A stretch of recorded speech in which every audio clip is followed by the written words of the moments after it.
सबसे बुरा काम जो होता है ना, मुझे ये शलवारों में लास्टिक डालने वाला लगता है। ये सबसे छोटा काम है और ये ईद वाले दिन सबसे ज़्यादा मुश्किल लग रहा होता है। के पता नहीं कितना बड़ा काम है और बस ये काम रख के ही चला जा रहा होता है।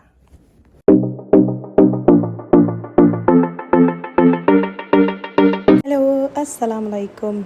हैप्पी ईद मुबारक टू ऑल ऑफ़ यू। उम्मीद करती हूँ कि आप सब खैरियत से होंगे और इस आने वाली ईद की आपने तैयारियाँ मुकम्मल कर ही ली होंगी। वैसे लास्ट मोमेंट तक कोई ना कोई चीज़ रह ही जाती है, लेकिन फिर भी ऑलमोस्ट सबकी तैयारियाँ मुकम्मल हो ही चुकी होंगी। ईद के दिन का आगाज़ हो चुका है। रात मेरी बड़ी बुरी गुजरी माइग्रेन में, बट अल्हम्दुलिल्लाह अब मैं बहुत बेहतर हूँ। और अब उठते ही मेरा पहला काम ये था कि मुझे शीर खुरमा तैयार करना था, क्योंकि हस्बैंड अब आगे भी नमाज़ पढ़ने जाने से पहले मीठा खाते हैं और मीठा खाने की ये रिचुअल है और सुन्नत भी। तो इसलिए सबसे पहले शीर खुरमा तैयार करने के बाद नाश्ता तैयार करने लगी हूँ और इसके बाद बस वही एज़ यूजुअल के शादी के बाद आपको तैयार होने से पहले बहुत सारे तैयारियाँ करनी होती हैं। घर के बहुत सारे काम निपटाने होते हैं, हर चीज़ अप टू डेट करनी होती है। मज़े की बात यह है कि हमने हलवा पूरी का नाश्ता किया था। हलवा पूरी यकीनन मैंने नहीं बनाई। फिर उसके बाद खाने की तैयारी करने लग गई हूँ। यहाँ पे मुझे प्याज काटने, क्योंकि मुझे बिरयानी बनानी है। दोपहर में ससुराल में ही दावत है, तो मैं बिरयानी बना रही हूँ। हल्का फुल्का डेकोर जो मैंने घर में किया था ईद की वाइब्स के लिए, तो वो आप देख सकते हैं। ये ख़ास चेयर कवर्स मैंने ईद के लिए मंगाए थे कि कुछ न्यू हो जाएगा, कुछ डिफरेंट हो जाएगा। और ये चेयर मैंने रैंडम फेसबुक से ऑनलाइन लिए थे। अब मुझे खैर पेज में याद नहीं है, ये PR रिव्यू नहीं है, लेकिन इसकी क्वालिटी बहुत अच्छी है। साथ साथ डाइग्नूम भी सेट कर लिया था कि सब आ सकते हैं, कोई भी आ सकता है। तो डस्टिंग वगैरह करने के बाद, A to Z चीज़ें अप टू डेट करने के बाद आपके पास ये टाइम होता है कि अब आप तैयार हो सकते हैं। यहाँ बिस्मिल्लाह थोड़ा सा टेढ़ा मुझे लग रहा था, तो मैंने कहा चलो इसको सीधा कर लें साथ साथ।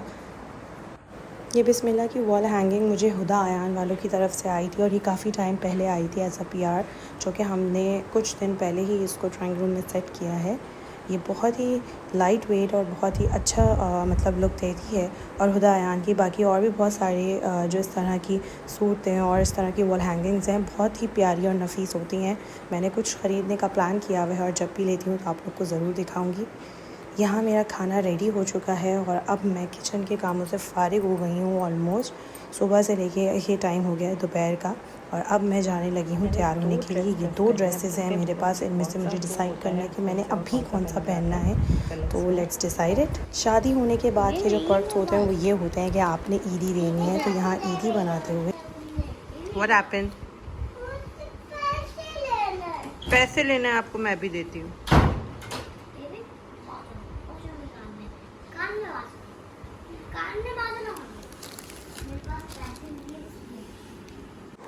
ये क्लिप मैंने यहाँ पे आपके साथ इसलिए शेयर की है कि मैं आपको ये बता सकूँ कि ये जो बेड सेट था, ये बेड स्प्रेड बाय मिशेल की तरफ से था और ये बहुत ही खूबसूरत और इसका प्रिंट बहुत ही लाइवली था।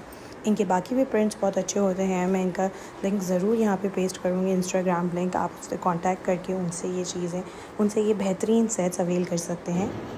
बाबा नमाज़ पढ़ के आने के बाद बच्चों को ईदी और उनके गिफ्ट्स देते हुए, जो कि मैंने और इनके बाबा ने इनके लिए गिफ्ट्स ख़रीदे थे, क्योंकि ऐसे इन्हें ईदी का तो कोई इतना ज़्यादा नहीं पता होता है, जो कि आपके बार पता था वैसे। लेकिन हमारी कोशिश ये थी कि हम इनको कोई गिफ्ट दे दें ताकि ये खुश हो जाएँ। उसके बाद मैंने ये पीच कलर का ड्रेस पहन लिया था दोपहर में दावत के लिए, और फिर मुझे तैयार होने के बाद ईदी और मेरी ये मिठाई जो कि मैंने आपको स्टार्ट में दिखाई थी, और फिर दोपहर की दावत के बाद अब हम शाम की दावत की तैयारी करने के बाद फिर मैंने अपना आउटफिट चेंज किया। बच्चों का आउटफिट चेंज कराया। हस्बैंड का आउटफिट सेम रहता है एज़ यूजुअल। और अब मैं अपनी पैटर्नल साइड, यानी कि मैं अपने ददियाल अपनी अब्बू की तरफ जा रही हूँ, जहाँ पे मेरा पूरा ददियाल इकट्ठा होता है और ईद के मज़े लेते हैं।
का फर्स्ट डे ख़त्म हो चुका है और थक के चूर हो चुकी हूँ। बीच का तो मैंने आपको कुछ भी नहीं इसमें शामिल कर सकी व्लॉग में, बट या सुबह से लेकर शाम तक का टाइम इसी तरह से हेक्टिक रूटीन के साथ गुजरा।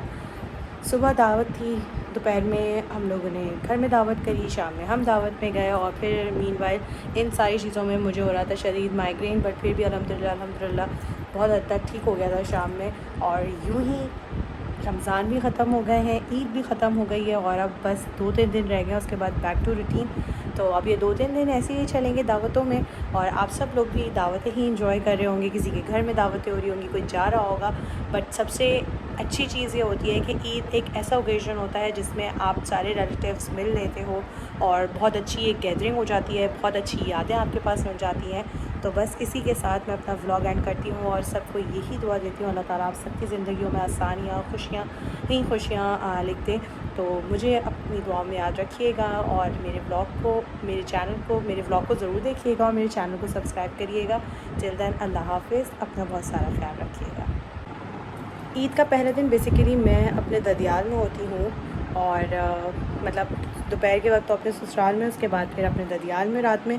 और सिर्फ जाने का मकसद ये होता है because I just love that vibes, और मुझे बहुत मज़ा आता है क्योंकि जब हम छोटे थे तो हमें ये एक्सपेक्टेशन होती थी कि जिन जिन की शादियाँ हो रही हैं वो हमें ईदियाँ देंगे, और अब मैं चाहती हूँ क्योंकि मैं एक शादीशुदा और मैं ईदी दे सकती हूँ, तो अब हाँ मुझे होता है कि मैं बच्चों को ईदी दूँ, बच्चे उस एसेंस को फ़ील कर सकें जिसको हम बचपन में सोचते थे। तो या ये सब ओवरऑल चीज़ें मिल मिला के ईद का एक बड़ा अच्छा वाइब बन जाता है। तो आप सब भी बहुत सारी इस चीज़ को रिलेट करते होंगे, जब हम छोटे थे तो हमें कितनी एक्सपेक्टेशंस होती थी कि ईदियाँ मिल रही हैं, तो इसी तरह से जैसे जैसे जिसकी शादियाँ होती जाती हैं फिर वो ईदियाँ देता है। लाइए दीजिए, आप अपने जमा नहीं कराना। ठीक है। और क्योंकि मोहम्मद अहमद ने अपनी सारी ईदियाँ अपनी मम्मा को दी हैं, क्योंकि हाँ ना, क्योंकि मोहम्मद अहमद एक बहुत अच्छा बच्चा है। अच्छा मैं इसमें बोल रही हूँ, उन्होंने बोला है कि मम्मा इसमें बोलेंगे ये मुझे वापस देंगे। हाँ मैं इनको वापस दूँगी, ठीक है, स्कूल के लिए, गिफ्ट के लिए दूँगी। Will buy gift for this, gift के लिए हाँ। स्कूल में मुझे टॉफी मिलेंगी। ठीक है, सही है। तब मैं तो एक अच्छा काम करूँगा, मैं टीचर को पैसे लूँगा। चलो अच्छा आप जाओ चेंज करो। तो बस हम छोटे थे तो हमें भी यही होता था कि ईदियाँ किसको देनी है, अपने अम्मा अब्बा को देनी है। तो अब हम अम्मा अब्बा बन गए तो अब बच्चों की ईदियों को हम लेते जमा करते फिर रहे होते हैं, और इन ईदी से इन्हीं के लिए कुछ लेते हैं। बट या बच्चे तो बच्चे हैं ना, तो अब इन्हें ये हो रहा होता है कि बस किसी तरह से हम रख लें ईदी। अब मोहम्मद अहमद माशाल्लाह से 4.5 साल का हो गया, तो इसको इतनी समझ आ गई है कि नोट क्या होते हैं। तो बस उसे होता है कि मम्मा मैं ये ले लूँगा, मैं वो ले लूँगा, मैं ये कर लूँगा, तो वो हमें ऑल्टरनेट्स बता रहे होते हैं। बट या ओवरऑल आप बीइंग अ पेरेंट आप बच्चों को कन्विंस कर लेते हैं। तो मैं इसी बात पे हमेशा कहती हूँ कि आप पेरेंट हैं तो आप कोई ना कोई तरीका ज़रूर ढूंढ सकते हैं अपने बच्चों की प्रॉब्लम्स को सॉल्व करने का। तो हमेशा अपने बच्चों के लिए हाजिर रहिए, कोऑपरेट कीजिए और उनके लिए बेहतरीन ऑप्शन बनिए कि वो कहीं और जाने के बजाय आपके पास आएँ, because you are a parent, you know is best. तो बस इसी के साथ मैं अपना व्लॉग यहीं वाइंड अप करती हूँ।